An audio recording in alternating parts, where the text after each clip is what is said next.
Hi, my name is Julie Tracy, and I'm with Team Phenomenal Hope here in Boston, Massachusetts, and welcome to the OhioRAAM Show.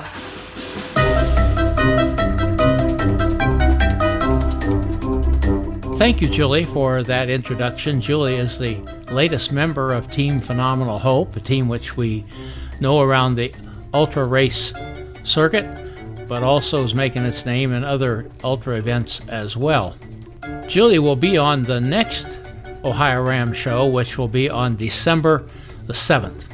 This is the OhioRAAM Show about cycling and ultra cycling. It comes to you 3 times a month. Yeah, I know I said twice a month come fall, but the show is in such heavy demand. What's a young boy supposed to do? So right now we're doing 3 times a month again. And I'm your host, Lee Kreider, and this is show number 171.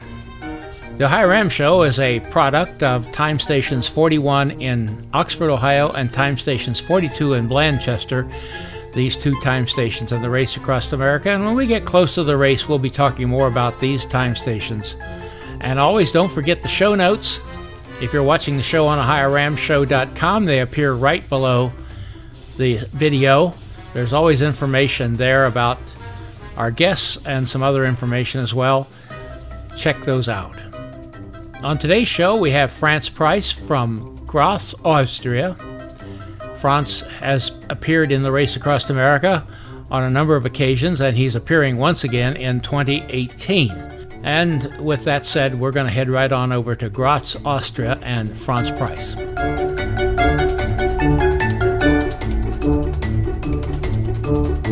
Franz, over there in Austria, how are you doing today?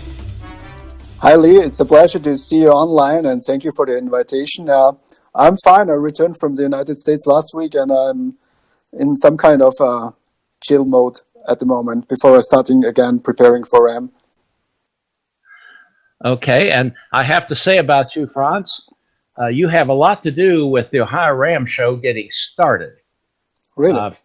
Yes, you do, because back in the days when Martin Dressman, myself, were working on these time stations, we decided to use Google Hangouts video conferencing, and it was Martin's idea to try to get you and I believe Marco Ballo on a video conference. There may have been somebody else, but I remember you two. As a result of that conference, it was Martin's idea that we might be able to create a show around doing these kind of things. Do you remember that, Franz? I remember. I guess it was back in 2008 or something like that. It's ages ago. And the other thing I want to comment about, you are the most decorated rider in the history of RAM racing. Oh, at least 1 first place at all. well, if there's a prize for the most decorations, you get it. And I'm going to pop a little picture up here on the screen about now that shows some of your decorations. Yeah, there are a lot of tattoos meanwhile, and still get it going on. Have you any places left to tattoo? Yeah, my legs, because most of the time my legs are sore from the training, and I just don't feel comfortable when there is the needle working inside my skin on the legs. Okay. What most of the people probably don't know is that my wife actually is doing all the ink on my body. Oh, so okay. I didn't know that. Yep. It's a funny side note. Well, Franz, we want to welcome you back to the Race Across America once again in 2018. We see you're all signed up, and we're glad to see you here. But let's go back and tell me a lot about yourself, what you do. You're in the fitness business, aren't you? I'm in fitness business. I run my own fitness studio a couple of miles away from the place I live in Graz. And I'm self-employed. I have 3 girls who are my colleagues and who are working for me. And it's, basically just normal business. I have everyday business going on, and I try to find the right balance between working and training and preparing for races. Franz, the first time I saw you was in RAM 2008. I believe that was your first Race Across America experience. Tell me a little about your Race Across America history and also what you've been doing in the area of ultra cycling. Oh yeah, 2008 was my first time. It was tough because I broke my collarbone in New Mexico, and I was completely rookie. I had major issues with the crew, and we were like a bunch of crazy people going over to the States trying to race across America. Finally, it happened, and we crossed the finish line after 10 days, 8 hours. And since that, I did races all over the world, basically. I did a lot of racing in Europe. I was in Costa Rica. I was doing Crocodile Trophy in Australia. Different sort of things and projects, not only on the cycling. I did also some sort of mountaineering and high altitude mountaineering. But anyway, I still love adventure. I still love to work out. I like to ride my bicycle, and so that's why I'm back for the 5th time in 2018. So this will be your 5th time, correct? Yeah. I was at OhioRAAM solo in 2008, 2009, 2013, 2015. I was racing Race Across the West, which is, by the way, a wonderful and fantastic race in 2016. And now I was at No Country for Old Men from Textuki. It's also a fantastic race. It's great. They're out racing in Texas. And yeah, 5th time OhioRAAM solo in 18. So had you done No Country for Old Men before, Franz? It was my first time now. We just returned home a couple of days ago, and I always met Dex at the Race Across America starting line in Oceanside, and he always told me about the race and racing in Texas, and now we gave it a try and went over to Alpine, and it's beautiful scenery, nice course. Yeah, everything great there. And what route did you do there, Franz? I did a 400-mile Anton, whatever he is called. No one can pronounce and spell his name correctly, yeah. I think. But it was really great racing there. Actually, I was thinking about doing the 1,000-mile race, but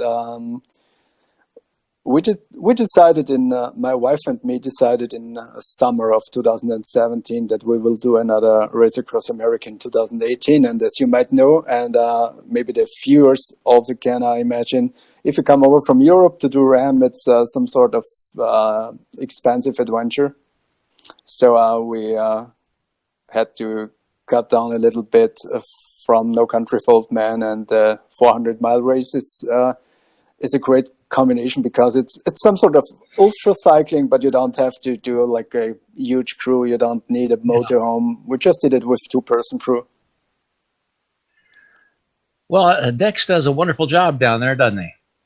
He does a wonderful job, yeah. He and his wife, they are living the spirit of ultra cycling. They were a help to the OhioRAAM show too, Franz, because the first show I did after we had that little video conference with you and Marco was with Amy and John McFadden, who are the co-captains of Time Station 42 there in Manchester, Ohio. But the second show was just after Dex and Johnny had brought out their book, Unfinished Business, I believe. Unfinished Business, yeah. And of course, they were anxious to find any way to promote the show, and they found this crazy guy here in Ohio who was doing this little show, and they came on. Well, of course, they were well known, and that really helped introduce people to the show. And I never ceased praising them for the help they got us off the ground, kind of like a rocket boost. You've got a crew. Do you have a crew lined up, Franz?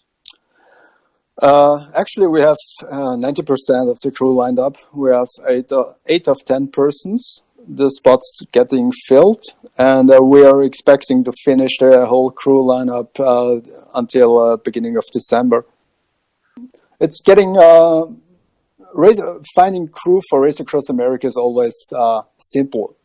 Let me say it in these words, because I don't know why, but people are feeling attracted to Race Across America. It's some sort of mystic race, and everyone knows it. It's much harder to find people for crewing for you, like for other races here in Europe, for example.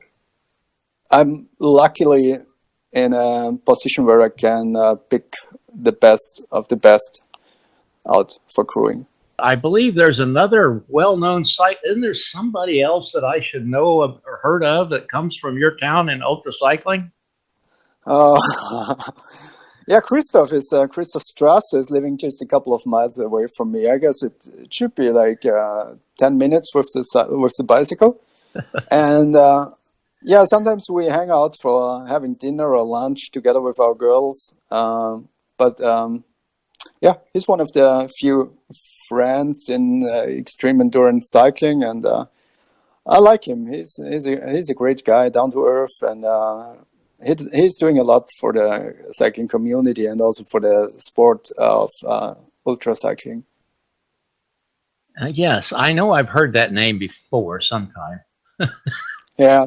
Also Severin. Severin Sotter is from Graz, former OhioRAAM winner. Oh, yes, yes. Edward Fuchs, who was finishing OhioRAAM, I guess he was 8 in 2013, is also from Graz. So there are a lot of good cyclists and extreme endurance cyclists from this area. Well, you're wearing a T-shirt there that shows some of your sponsors. You have quite a sponsor lineup, don't you? Thanks God, yeah. It's getting I mean, it's really tough to attract sponsors for overseas race because first of all, like you mentioned before, there is some guy called Christoph who is very, very, very popular in Styria and Austria. And so you're always compared to his efforts and to his really great work. A lot of sponsors that I have are dealing with my weird look, with the tattoos, and with all the image, with the vegan nutrition I'm on. So there are a lot of people sponsoring me who came from the vegan industry, who are producing vegan foods or run vegan restaurants or produce vegan clothing and stuff like that. So you are a vegan. We would call it vegan here. Yeah, same here. Plant-based diet, correct? Plant-based diet, yes. What is your diet like when you're racing? How do you get enough nutrition? When I'm racing, it's mostly liquid. So we do a lot of juices, like fruit juices and vegetable juices.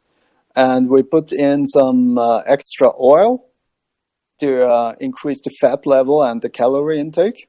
All in all, there is no big secret. It's just like we don't use dairy products, but we can use and we can switch to alternative versions. Like we do soya milk or cashew milk, almond milk. And like when you know the typical Ensure, yes, most of the riders, we do it basically. I do the same, but there are vegan versions of Ensure from different providers also. So you don't have, there are different versions from Ensure. They are manufactured by another brand, and it's more or less the same that the carnivore is doing while racing. And I believe, I don't know if your vegan diet came from your animal rights or animal rights spawned from your, but you are very much interested in the rights of animals, are you not? Yep, that's also my vegan background. So I don't compare I don't compare my sport performance to my nutrition, because veganism is something really important for me, because it's just my way to pay tribute to other living creatures like animals, and it's a way of life. It's an ethical thing. I feel comfortable when I'm surrounded by animals, actually. Well, I've seen that. You mentioned that from time to time on your Facebook page and other places. I don't try to force other people about my veganism, and I don't try to force anybody to believe in something that is better or something that is less better. I just try to, if I have the opportunity and someone is asking me about my beliefs and about my nutrition, I tell them, I'm vegan, but I'm not the kind of guy who is going around and telling everyone how good it is and how healthy. It's a personal thing and a very emotional thing connected with animals and animal rights. As always, in the show notes, if you're on the OhioRAAMShow.com website, there'll be show notes right below the video, which will have a link to Franz's website. You can find out a lot more about Franz by simply going to OhioRAAMShow.com and look at the show notes there. Franz, I appreciate you being on the show. I'm kind of embarrassed that it's been this long since we started it. You had so much to do with kicking it off, and you've been around for a long time. A lot of people know you, but we finally got you on, and we appreciate you taking time out of your busy life to be with us.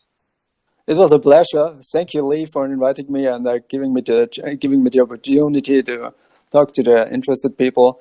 And thank you, OhioRAAM Show, and see you on the road. Hopefully there are some people cheering on me when I go through the States in June 2018. Well, I think I can assure you that at time stations 41 in Oxford and time stations 42 in Lancaster, you'll get a warm welcome, whether it's at 3 o'clock in the afternoon or 3 o'clock in the morning. And probably, if history is right, we'll also give you a wet welcome. We like to throw in a little thunderstorm once in a while, too, just to make things interesting for you. I know. Meanwhile, I'm used to thunderstorms and all that kind of crazy weather. So whatever comes, comes. Thank you so much, Franz, for being with us. It was a pleasure. Thank you, Lee.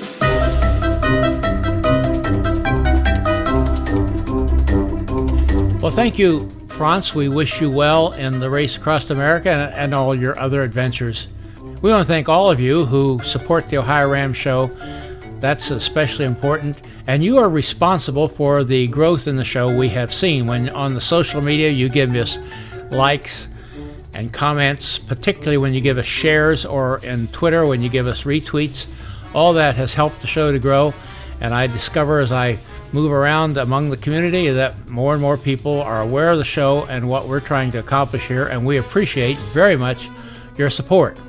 Now, if you like to be on the show, or you know somebody you think would make a good guest on the show, just go to the website, OhioRAAMShow.com, and down there in the section where the contact section, just leave us a message and we'll be getting back to you.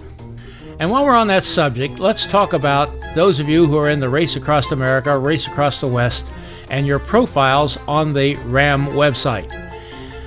The first place I go to look for information on people to get on the show, and I know some other media outlets do this as well, is the profiles you have put on your website. And it's so discouraging to go there and not see anything. No information at all about you. So what I've done, in the show notes below, you'll find a link to the Rotary Club RAM Polio team's profile. Go take a look at that. They're an illustration of what I would recommend you all do. You'll not only find a website where you can get in touch with them, you'll find all of their crew there, photos of their crew, and particularly all of their sponsors, and all of their sponsors' logos, plus information on their charity. So that's a very complete profile. Come on, folks, get on there and get those profiles fixed up. That helps all of us in media find you and learn more about you. And as I said at the start of the show, our next show will be on December the 7th with Julie Tracy, who you saw at the introduction of the show, and we're glad to have her with us in Team Phenomenal Hope. So with that said, in about 10 days, we'll see you again. Goodbye. Music by Kevin MacLeod.